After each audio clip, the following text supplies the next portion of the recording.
Sinabi ni Senator Bam Aquino sa Malacanang na hindi sapatang idineklarang national energy emergency kamakailan. Kailangan anya itong palawakin tungo sa national emergency para protektahan ang mga Pilipino sa tumataas na presyo ng langis at nagbabadyang pagsirit ng mga pangunahing bilihin. Sa pagpapatuloy ng pagdinig ng Proactive Response and Oversight for Timely and Effective Crisis Strategy o PROTECT Committee sa Senado nitong March 26, diretsahang kinwestiyon ni Aquino ang economic managers ng bansa. In a national emergency, pwede mag-trigger ang price ceiling. In a national energy emergency, hanggang monitoring lang tayo. Is that correct? Giit niya, limitado ang kapangyarihan ng pamahalaan sa ilalim ng kasalukuyang deklarasyon pagdating sa pagbabantay ng supply ng langis. Hindi raw nito mapipigilan ang posibleng domino effect sa presyo ng mga pagkain at iba pang bilihin.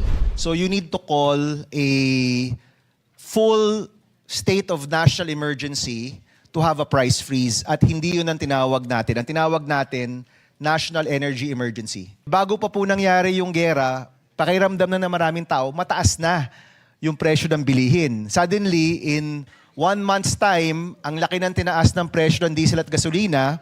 Binigyang diin ng senador ang mga pangunahing rason kung bakit full state of national emergency ang kailangan. Dapat umanong ilatag ang price ceiling sa mga pangunahing bilihin dahil sa babala ng Department of Agriculture na posibleng tumaas ng 100 pesos ang presyo ng manok at karne lalo pat hindi ito mapipigilan kung walang national emergency. Malabo rin umano ang kasalukuyang EO 110 kung pwedeng gamitin ng mga LGU ang kanilang emergency funds para tulungan ang kanilang mga nasasakupan. Kailangan din anya ng isang consolidated approach para matiyak na ang 230 billion pesos na pondo ng gobyerno ay makakarating sa mga driver, maliliit na negosyo at bawat sektor ng walang duplikasyon o naiiwan sa listahan. Sa gitna ng tensyon sa Middle East, posible umanong pumalo sa $120 per liter ang presyo ng krudo. Bagay na hindi na lang issue ng supply, kundi issue na raw ng survival. Dagdag pa niya, sa pamamagitan ng national emergency, mas mabilis ding maipapatupad ang suspensyon ng 12% VAT sa petrolyo na agad magpapababa ng presyo ng 14 to 15 pesos kada litro. Alam ko may kanya-kanya kayong mga responsibilidad, pondo at lahat, but we need to have a consolidated approach here.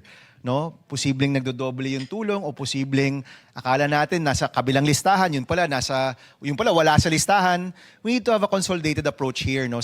Sinang-ayon ni Senator Sherwin Gatchalian at Loren Legarda ang panawagan at sinabing ang deklarasyon ay magkakaroon lamang ng saysay kung magreresulta ito sa mabilis at matalinong paggamit ng pondong pakikinabangan ng apektadong pamilyang Pilipino. Rainiela Tugay, CLTV 36 News.